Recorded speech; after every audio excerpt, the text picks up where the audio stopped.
Hello there. So this is a little bit of an unplanned Karen video.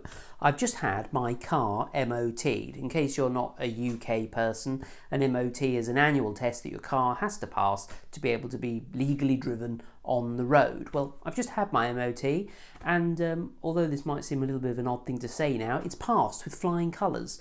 I only got my car less than a year ago. It was second hand, had 30-something thousand miles on the clock. It's a Japanese car, it's a Mazda, so it's supposed to be very reliable. So you might think it's perhaps not that surprising that the car passed its MOT. So I'm very pleased with that situation. That is not the purpose of this video.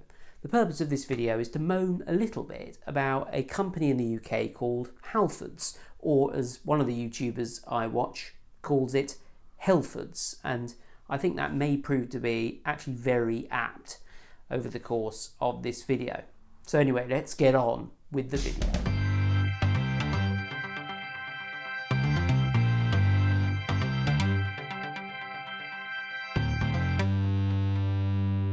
So back in July this year, I decided that I should take my car in for a service. It was due a service. When I bought the car in January, it had had a service. Well, I was told it was not that long ago, but it turned out to be about 6 months ago. Now, as a little bit of an aside here, I know a lot of people will say, why don't you just service the car yourself? And I used to service my old car myself and write in the logbook exactly what I'd done to the car. I would get an oil change done somewhere else because I don't want to get my lovely hands dirty. I'm not somebody that really thinks that services are worth it, but when it comes to reselling a car, a full service history done by a proper garage kind of adds a little bit of value to a car, I think. Of course, if you're selling a car as old as the one I did, that I sold a Jaguar X-Type, which had something like 140,000 miles on the clock, I sold that for about £500, which pains me because I love that car. A full service record doesn't do you any good there. But I thought, well, seeing as I've spent quite a lot of money on my Mazda, and it's new to me at least, I'll show willing and have it serviced. These days, a lot of cars actually have a digital service record, so I haven't actually got a paper logbook in my car in which to write anything or have anything stamped by a garage. You're also limited in the fact that not all garages that do services will have the capability of adding to a digital service record. And I was absolutely gobsmacked to find that the official Mazda service was going to cost about £500, which to me is a huge amount of money and much more than I'm kind of happy paying for a service, which is essentially oil change and a few filters. I decided not to go down that route. So I found out that Halfords actually do a full or major service for about, I think it was about 250 quid. And crucially, they actually update the digital service record as well. So I found a voucher code online that saved me about £10 or something, booked my service online and took it to be serviced in July time. My problem started after the service had been completed. So I got a phone call from Halfords. We completed your service and we found some work that needs to be done. So I was a little bit disappointed because I'd only at that point owned the car for less than 7 months, but I said okay. And the lady at the end of the phone then just reeled off a long list of jobs. So it needs new pads, discs, it needs air conditioning, antibacterial stuff, it needs engine cleaner, it needs fuel cleaner, it needs, and she just kind of read off a list without pausing for breath, and then said, and the total for that work is, and it was just shy of £1,000, which got my back up, to be honest with you. I'd only owned the car for less than 7 months, and I thought, well, is that really right? It seems very expensive. Some of it, like the antibacterial thing for the air conditioning, sounded a little bit optional. She got my back up a bit, this lady, and I sort of said, oh, I don't want any of it, thank you for letting me know. And she turned around and said to me, what, none of it? And I said, yeah, I don't want any of it. And the more she kind of questioned me like that, the more I then didn't want to have any work done with them under any circumstances. So then I went to pick my car up, and I got the list of things that needed doing, and yes, there was about 1,000 quid's worth of work. My pads were apparently, they had something like 4 millimeters left, and they urgently needed replacing, even though the legal limit for pads is something like 1.5 millimeters. And then to kind of add insult to injury, I'd already paid for the service online on the Halfords website, and then the lady just said to me, oh, there's like £20 outstanding on your bill.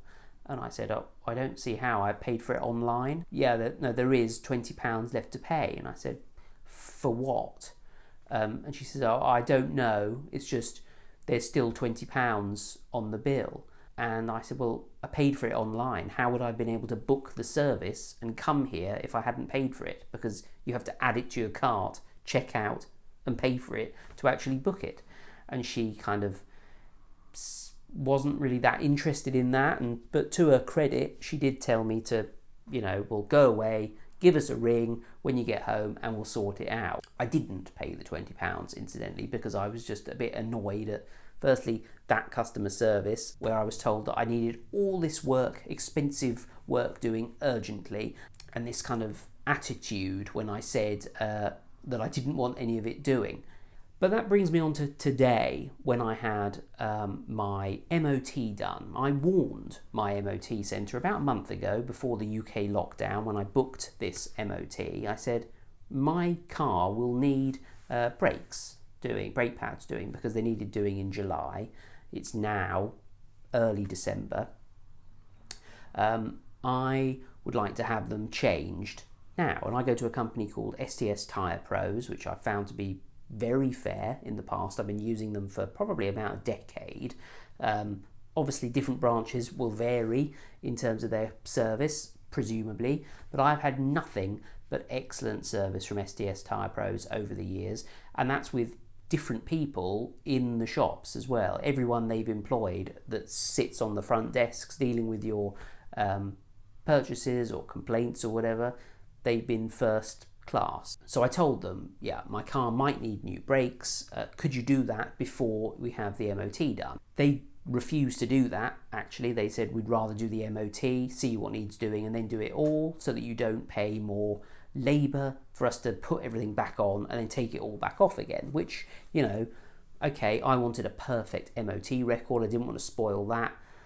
Don't know why, really, just thought it would look better. But yeah, they're right, it saves me money if they do that after the MOT. So I took the car in today, fully expecting to fail the MOT based on the brakes, and I didn't. And what's more, I didn't even get an advisory for the brakes as well. So they're not even close to the legal limit. But based on what I'd said, STS Tyre Pros took all the wheels off my car to look at the brakes in detail, because ultimately STS Tyre Pros wants to sell you brakes, tyres, exhausts, that sort of thing. So if anything had been a little bit close, they could have turned around to me and said, yes, you need new brakes. So they took everything off, they measured everything, and they said to me, you've got about half of your brake pads left. They don't need doing. And I actually told the bloke, Halford said back in July that I needed all new pads and discs. And he just said, wow, which, credit to him, he's not just sitting there bad-mouthing Halfords. And it's just my story, so he should be kind of a little bit impartial, and he's entitled to be shocked by that. But yeah, I'm really annoyed, actually, that they tried to, whatever it is, upsell brake pads and discs back in July. A takeaway message from this video, I think, should be that if you need your car serviced, you could take it to Halfords, but you really need to take what they say, the advisories that they give you, with a pinch of salt. Personally, I will be avoiding Halfords Autocentre in future for work and for services. Certainly wouldn't take it there for an MOT either, because that's just enough of a bad experience, enough of a really bad experience to put me off. But I can recommend STS Tyre Pros if you're in the UK. Have you got similar experiences of Halfords or STS Tyre Pros? Let me know down below, I'd be interested to hear. Anyway, thank you to my loyal Patreons who donate very generously, especially Magnanimous Meg and George Foot, who are extremely generous Patreons. For just a few dollars a month, they get early access to all of my videos. And you can find my Patreon link on my channel homepage if you're interested. Or you can just give me, you know, $1 or something and I can buy a coffee, because I'm not poor, I'm just greedy. Anyway, thanks for watching this video, do subscribe, and I shall see you next time for another one.